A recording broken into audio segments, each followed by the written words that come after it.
ขาดสายไฟนกแต่บินเมียมันขึ้นลงตัวนี้อีกอักนี่นะมึงนกแต่บินขาดสายไฟแล้วแต่เมียมันสิบินไปใส่กูสิขาดเมียขอขอบคุณทุกท่านขอขอบคุณท่านแม่ครัวเด้อถ้าไปดีนี่โอ้พอดีได้กินมื้อกูเล่นหมอลำกะอาศัยกิน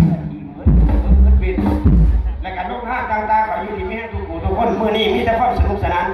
คนมากมื้อนี้มีแต่คนน้ำใจดีให้พลังน้ำใจแข็งแรงทุกคนนะครับผู้ใดสิอยู่สอดแจ้งขอเสียงผู้ห้องแจ้งนี้ก็จะคงถูกวันนี้มันหลายใบแล้วเต้นอยู่ข้างใต้เต้นฟรีๆเต้นอยู่บนเวทีต้องเพชรอีสานลุงทรงชัยพี่น้องย้าย